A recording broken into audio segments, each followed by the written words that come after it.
For this example, we would like to find out whether the system of linear equations shown below has a solution. And we're going to explain our answer. The two equations we are looking at are 2x plus 5y equals 9. I'm going to call that equation 1. And negative 4x minus 10y equals 4. I'm going to call that equation 2. Now, our steps in solving this problem are to answer the question, are the lines for these two equations parallel? We know that if the lines who are graphed by these equations are parallel, then there is no point of intersection, and therefore the system has no solution. But if the lines are not parallel, there will be a solution we can find.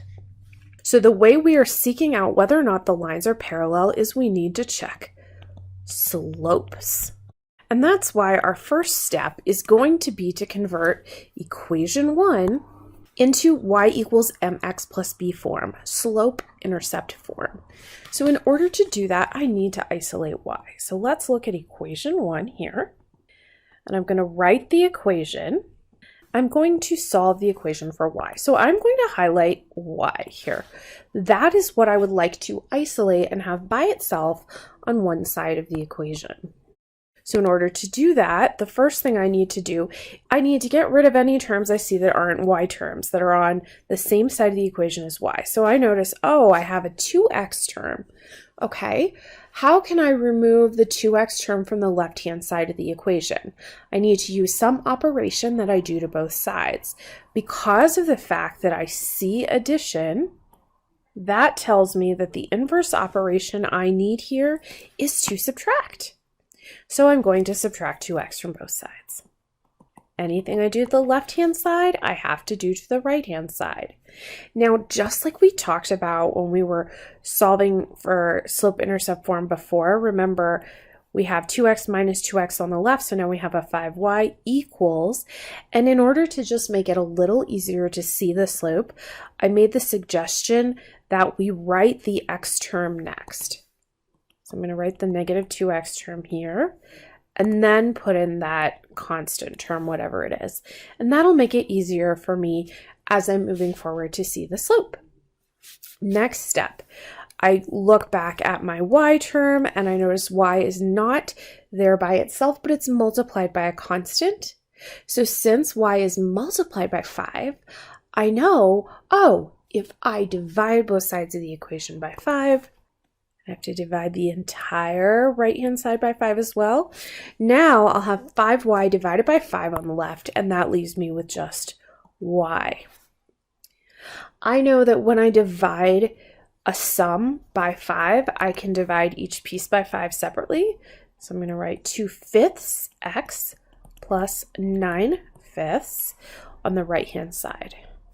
Thought of another way, this is multiplying 1/5 by negative 2x plus 9, and then you can think of it as distributing the multiplication of the 1/5 by both pieces. So from here, based on that work, I know that the slope of my equation m1 will be negative 2/5, and the y-intercept here is 9/5. I'm going to need that information in order to answer whether or not the two lines are parallel. So I now know the slope and y-intercept for equation 1. Let's go ahead and look at equation 2. Equation 2 is negative 4x minus 10y equals 4. Just like I did with equation 1, my next step is to work on isolating y. So again, I want to get y by itself. So first thing I recognize is I see that I have a term here, negative 4x, on the left-hand side of the equation that is not a term with y's. I have negative 4x on the left-hand side. What would I add or subtract to both sides to make the negative 4x instead 0? So because this is negative 4x, I see, well, if I, instead of having a negative 4x, if I add 4x, to both sides of my equation, minus 4x plus 4x, that part ends up being a 0. And then I still have the negative 10y equals, and I'm going to dump that 4x right in there, and then I'm going to go add in the 4.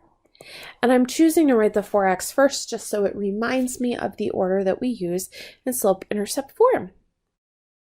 Now, y still is not by itself. There is a negative 10 being multiplied by y.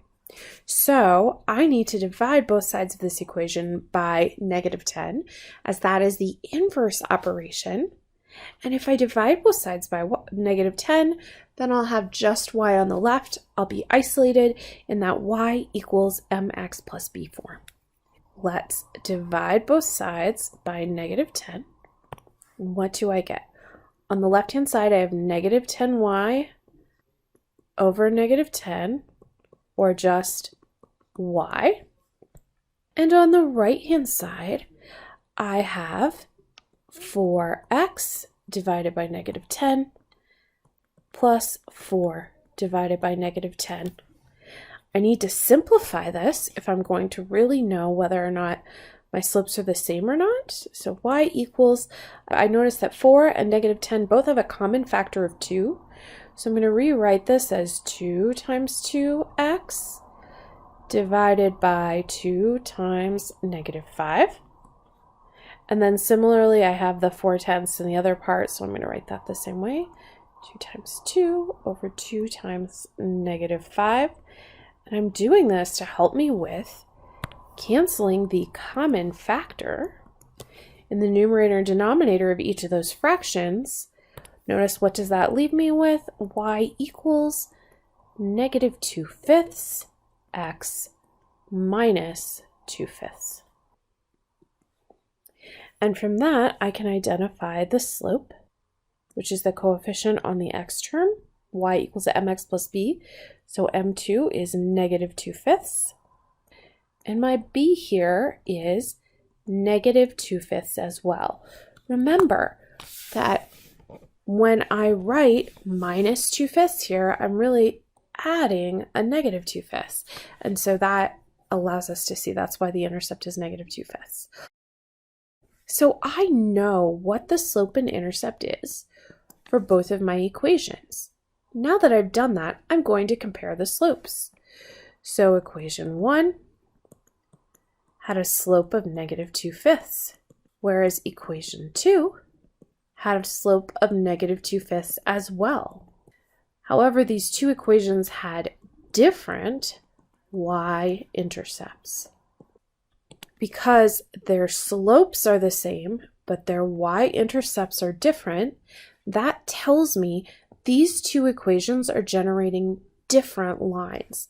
If I were to graph them, the one line has y-intercept 9/5, which is a positive number up here. The other line has a y-intercept of negative 2/5, but both of them will go over 5 and down to form additional points on the line. And so the lines will remain parallel. The lines have the same slope but different intercept. So even without graphing them to see whether or not they look parallel, I know they are parallel and the system has no solution. If I had found that the two equations gave different slopes, then a solution would be possible. It would be possible for the two lines to intersect.